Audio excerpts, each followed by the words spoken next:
past.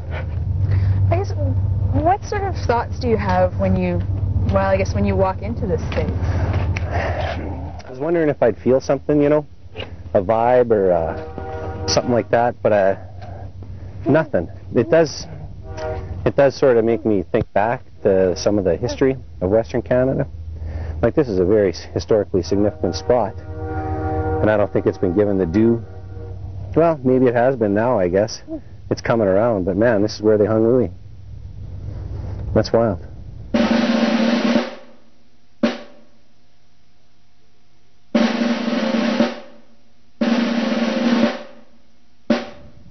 John Lagimodiere's history is tied to this spot, a place of history and grief. All Métis are tied to it, but I have to continue. There's more ground to cover.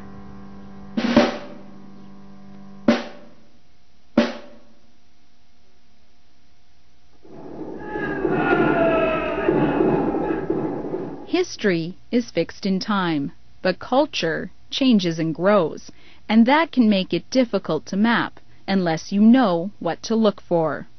Author, playwright, and filmmaker Maria Campbell has been surveying Métis culture for decades. I think that each generation brings its strengths to the culture of our people. I think we bring different things. My great-grandmother came with her memories of the battle at Batoche and the stories of the people who were there. My father's generation came with the kinds of stories that trying to organize our people in the 30s and the 40s, you know, and my generation came with you know, we were coming with pretty good stuff, and I think each generation brings its things. I mean, I keep harping on this, but I don't think I can harp on it enough to remind people that, and to remind our own people that the reason we have that our culture is good and solid today, and it's going to survive, is because we had families that shared that in the home. It is important to share those things as it is important to share food, because that's what, you know, feeds our spirits and our souls.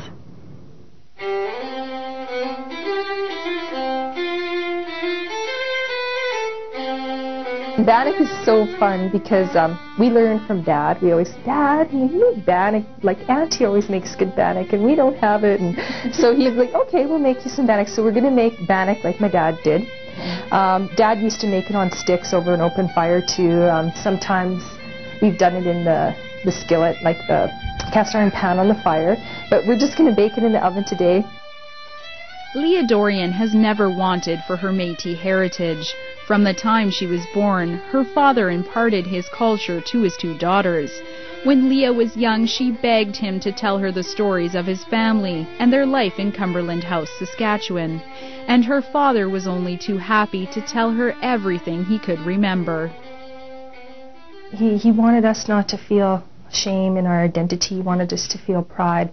And he knew we were different. We were culturally different. We stood out from other people. We are a people that is different. And it kept coming to the city. He realized how we are losing. People in the city are losing so much of the culture, and he really didn't want that to be lost. And his way was telling stories and by experiencing and doing things with us. And I'm really glad that he did. And one of the reasons, and he really truly believed that, and what he did is over supper one Christmas, I said, oh, geez, well, Dad, I know there's just so little for us Métis kids, youth to do in the city of PA. There's just not much for us, you know. We're really lucky that we've got some wonderful aunts and, you know, and people here, you know, but what do? There's no place to dance. Can't go jigging anytime I want, or, you know. And he says, well, maybe we should do something about that. And so, Louis Dorian created the Prince Albert Métis Fall Festival, and then passed the torch to his daughters. For her part, Leah has embraced traditional Métis art forms like beadwork. She also collects and publishes Métis stories, and has even produced CDs featuring traditional Métis fiddle music, all to celebrate the culture her father helped her to be so proud of.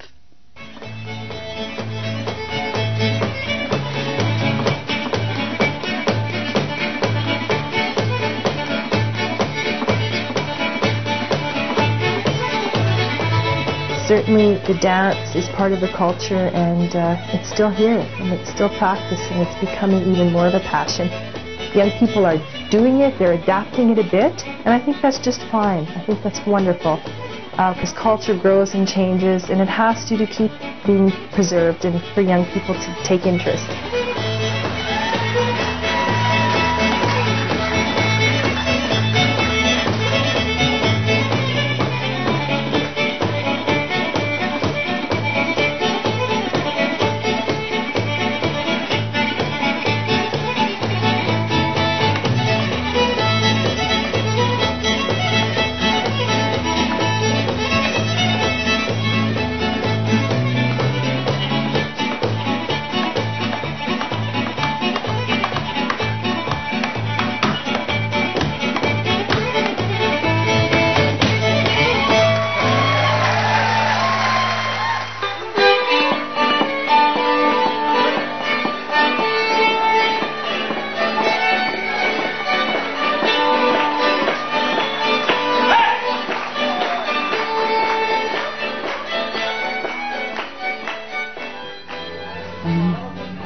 For me, the fiddle player is political. For me, the person who tells stories and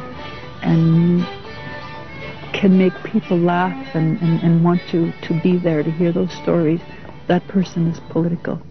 For me, somebody who understands their history and knows exactly where we come from and how we came from that place to here, that person is political. And artists are political. You know, Riel is always quoted as saying that, in 100 years my people will rise, and it'll be the artists who will lead them, and I believe that. So Merelda, your bannock is ready. She's nice and brown, your raisin bannock. Leah has one niece already, and has a child of her own on the way. Like her father, Leah says she has much to share with her children. Well, I want them to know about the land, where they came from. I want them to know where Cumberland is and where their grandfather came from.